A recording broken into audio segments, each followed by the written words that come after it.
एक गांव में रमेश नाम का एक आदमी रहता था। उसके एक लड़की और 5 लड़के थे। सभी भाई अपनी बहन से बहुत बेहद प्रेम करते थे।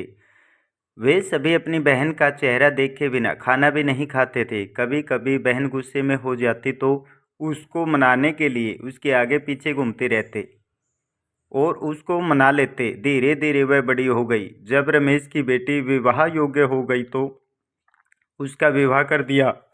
ससुराल में भी उसे बहुत अच्छा परिवार मिला और वह अपने मायके आती जाती रहती थी। एक बार जब करवा चौथ का व्रत आया तो वह अपने मायके में आई हुई थी और उसका पहला करवा चौथ का व्रत था। उसने करवा चौथ का व्रत रखा और उसके भाइयों से बहन भूखी देखी नहीं गई। शाम के समय जब रमेश के सभी पुत्र भोजन करने लगे तो उन्होंने अपनी लाडली बहन को भी भोजन करने को कहा।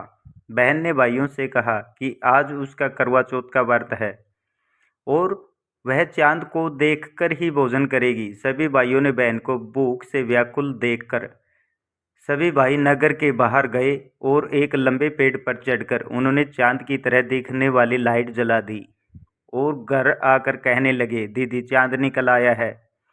बहन को छालनी में से चांद देखने को कहा। भाइयों ने कहा कि अब चांद निकल आया है, तुम चांद को देखकर खाना खा लो।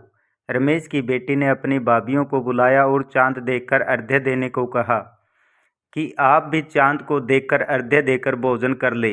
ननंद की बात सुनकर सभी भाभियों ने कहा कि अभी चांद नहीं निकला, बल्कि तुम्हारे भाइयों ने नगर के बाहर चांद जैसी लाइट जलाकर तुम्हें चांद बताया है। भूख से व्याकुल रमेश की बेटी अपनी भाभियों की बात नहीं सुनती और काल्पनिक चांद को अर्घ्य दे देती है। अर्घ्य देने के बाद जब रमेश की बेटी भोजन करने लगती है तो जैसे ही पहला निवाला खाया तो उसमें बाल निकल आया। जब दूसरा निवाला खाया तो उसे छींक आ गई और जैसे ही उसने भोजन का तीसरा निवाला खाया तो उसके ससुराल से फ़ोन आया और उसके पति की बहुत ज़्यादा तबीयत खराब होने की खबर मिली।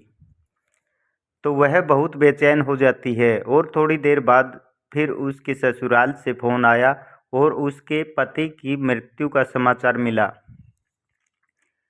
रमेश की बेटी पति की मृत्यु का समाचार सुनकर फूट फूट कर रोने लगी, जिसके बाद उसकी भाभियों ने पूरी घटना बताई और कहा कि करवा चौथ व्रत में नियम से पालन न करने पर चंद्र देवता और करवा माता नाराज हो गए और उसी कारण उसके पति की मृत्यु हो गई। यह बात सुनकर रमेश की बेटी प्रण लेती है कि हे चंद्र देवता, हे करवा माता, मैं तेरा आगे से पूरी विधि विधान के साथ करवा चौथ का व्रत रखूंगी।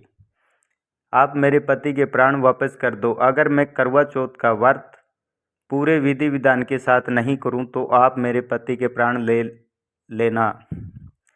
इतना कुछ होने के बाद चंद्र देवता करवा माता को उस पर दया आ गई और उसके पति के प्राण वापस कर दिए। थोड़ी देर बाद उसकी ससुराल से फिर फोन आया और उसके पति के जीवित होने की खबर मिली।